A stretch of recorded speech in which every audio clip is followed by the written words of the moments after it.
122 guitars, 732 strings, 257 pickups, 189 volume knobs. Hello and welcome to Emily Reviews. My name is Emily, and here on my channel I talk about movies and TV shows my daughter and I watch. I give our opinions and I show some of our favorite clips. Make sure you hit that like button, wait until the end of the video and comment the emoji I request, and subscribe so you don't miss an upload. This week, we watched a movie that my kiddo was not a fan of at all, not in the slightest. Stranger Than Fiction. I actually am a fan of this movie. It's one of my favorites. I really enjoy it, but she did not like that movie, and we will discuss why she didn't like that movie and why I did. But there were some parts that we both found funny. And I suppose you smoked all these cigarettes. No, they came pre-smoked. It's literature on the nicotine patch. I don't need a nicotine patch, Penny. I smoke cigarettes. I do think that this movie is a cute movie. Like, the acting is top notch. There are great, phenomenal actors in this movie. I think that maybe once my daughter gets a little older, she might find this movie funny. You know, the comedy is for an older crowd, but if not, that's fine too. You know, when I was the first time I saw this movie, I was in my early 20s, so I think that if I was her age, but you never know. She also has other reasons why, so she might still never like this movie. We don't know until the future comes, and then when she's older, we'll find out, right? Yeah, Will Ferrell does bring a lot of the comedy to this movie, and I think it's kind of great that he plays almost a serious comedy but it's still like that goofy comedy as well, but it's still more on the serious side. But really, why I like this movie is Emma Thompson and Dustin Hoffman. I love Emma Thompson. I do. I think she is an amazing actress. I love everything she's in. She just really is one of those actresses that when you're watching her, you're brought in, and she tells a great story through her acting, and I don't know, in her and Sense and Sensibility. I really just enjoy her as an actress. And Dustin Hoffman, again, he's amazing actor. I like him in Sleepers and in Graduate, and I only ever seen Rain Man once, so I can't really comment on that one, but I have Sleepers. That's a really good movie, and I have The Graduate. So that's probably why I commented about those two movies. But with this movie, it's humor, but it's dark humor with a light side to it.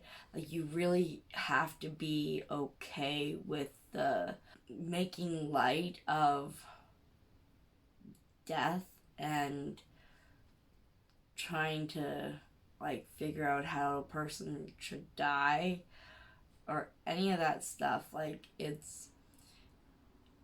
It's really dark humor, but in a light, with a light take to it. It's really twisted, and that isn't always a cup of tea for everybody. People may get offended on that, and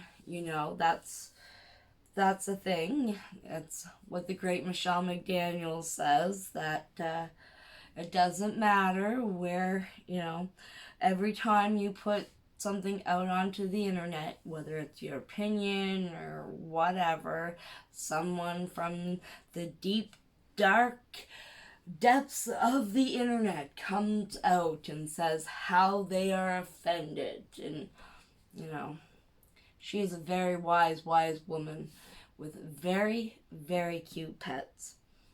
Like Yoshi. I love her. And now I have to say, I do not like pugs. I don't. I am not a pug kind of person when it comes to dogs.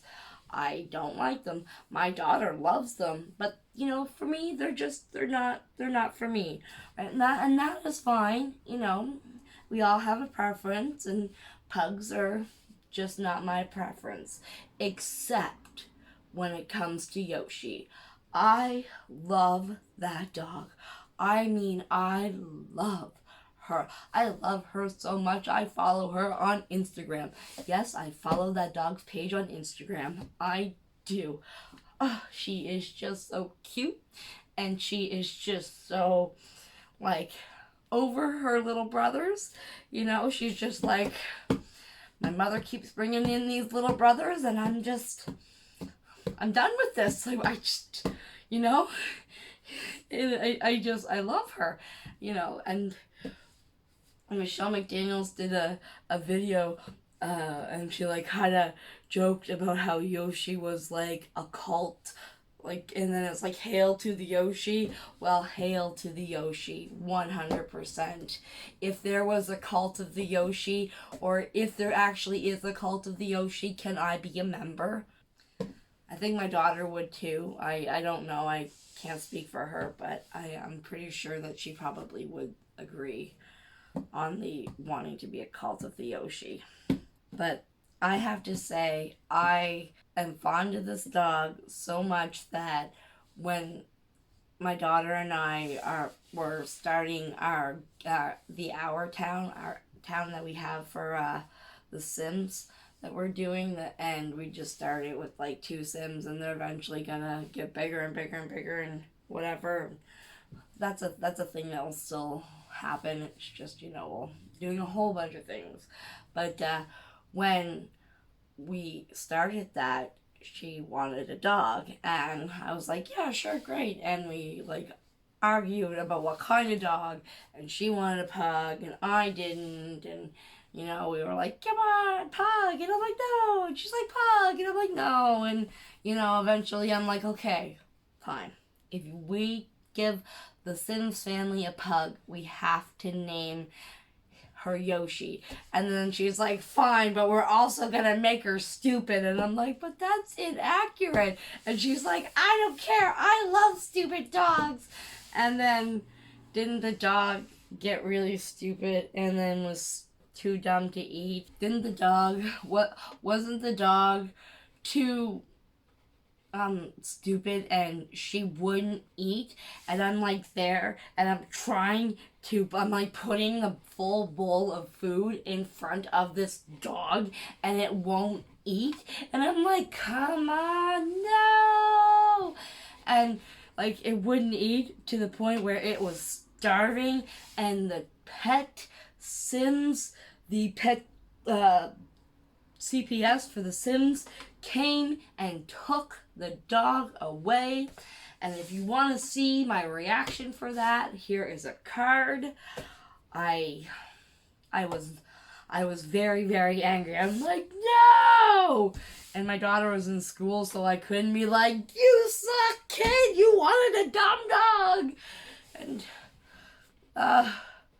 yeah, it was a traumatic event, and I still haven't forgiven her for that. So now that my love of Yoshi rant has come and gone, I when I was thinking about this movie and writing my script and things that I was gonna say and stuff like that, I was just thinking about my younger years, and when you're at play, you always think of what you're gonna do, well, not what you're gonna do, when you're playing, like, when you're playing your game, you're kind of, like, narrating what your game is doing, what your Barbies or your stuffed animals or your G.I. Joes or your Dinkies or whatever you're narrating in your mind or even out loud. And, you know, or even when I was, like, younger and I would, like, play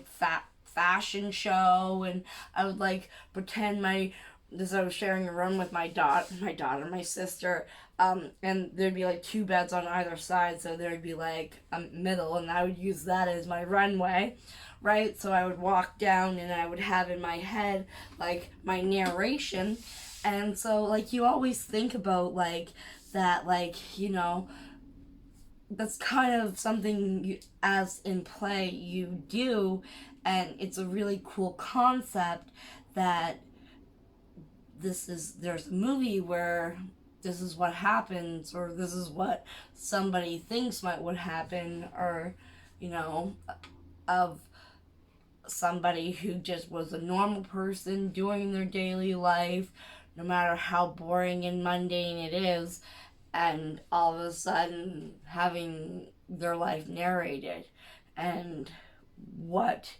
happens. And I think it's pretty interesting.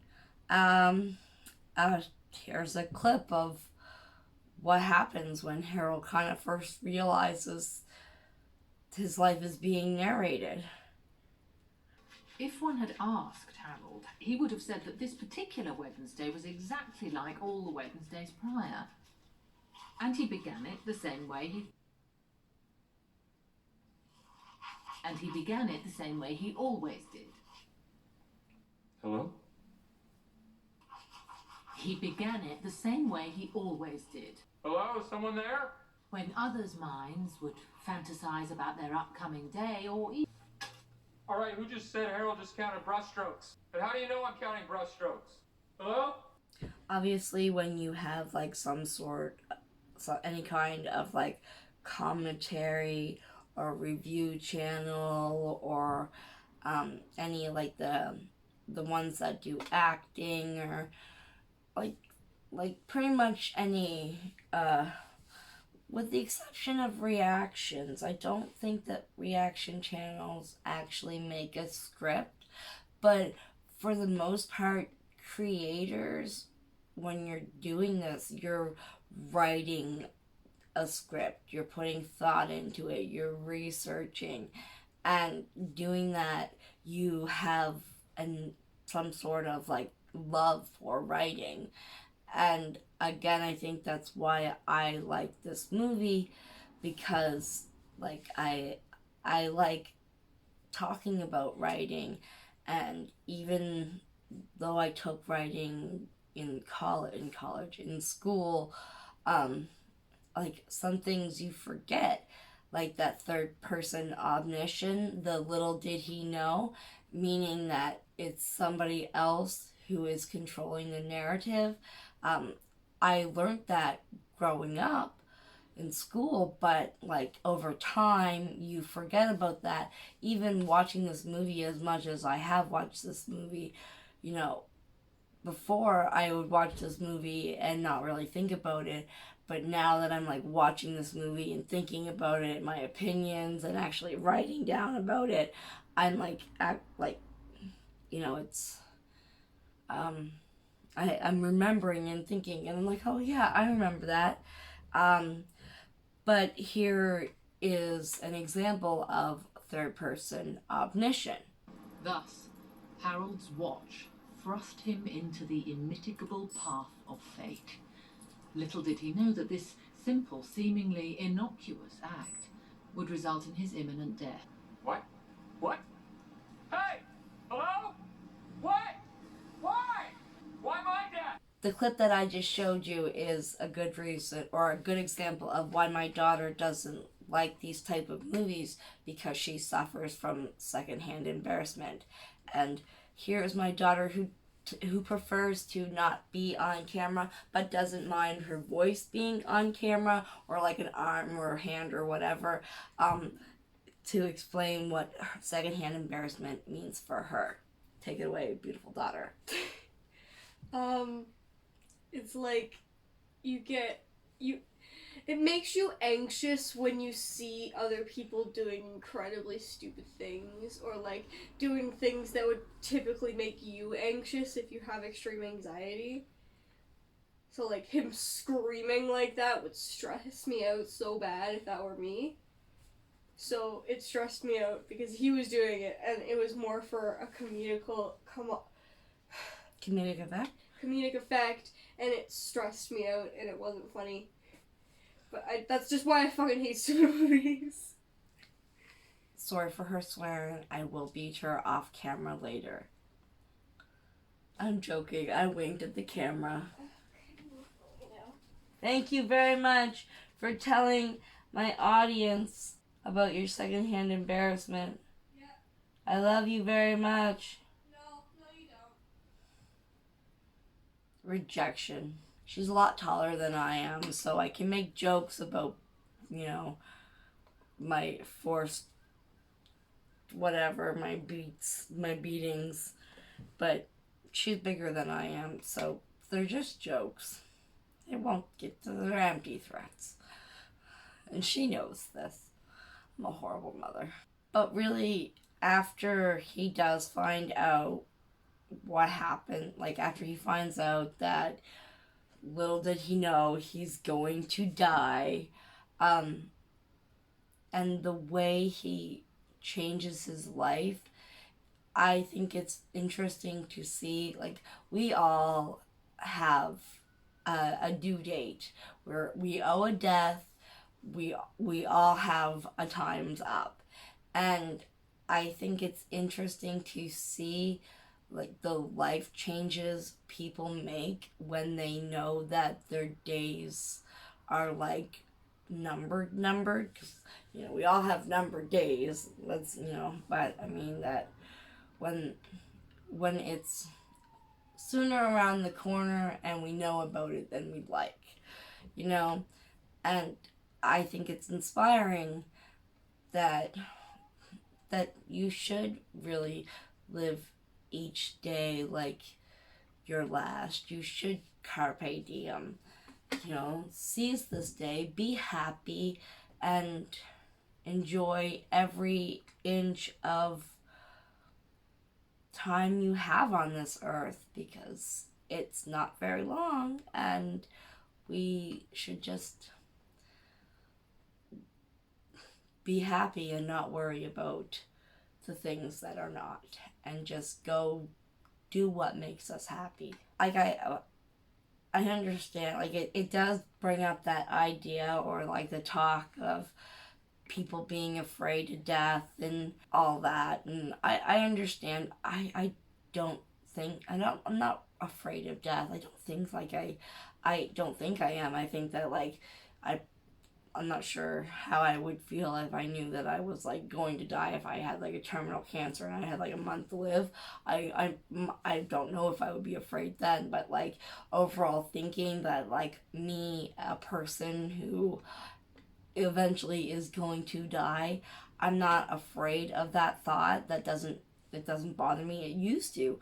When I was younger, before I had my daughter, I was afraid. I was afraid until I had her. And the moment she came to life and came out of me and was born, like the moment, and I looked into her eyes and I knew, I wasn't afraid anymore. And it's just like, okay, well, she just came from wherever we go back to. Dying is just being born, but in reverse. But on that note, I think that I'm going to say goodbye for now. This is a sort of a short one. But I'd like to thank you all for hanging out with me while we talk about this movie. The next movie is going to be Fast Times at Ridgemont High, which I'm pretty excited for. I even have Jeff Spigoli, my little figurine. So, that'll be cool. I'm pretty excited to do that one.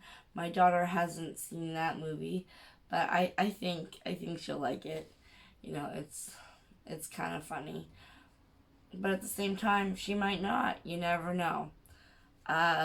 So why not put in a book emoji, because, or any kind of like writing utensils, you know, things like that, because we talked about writing and writers and all that stuff.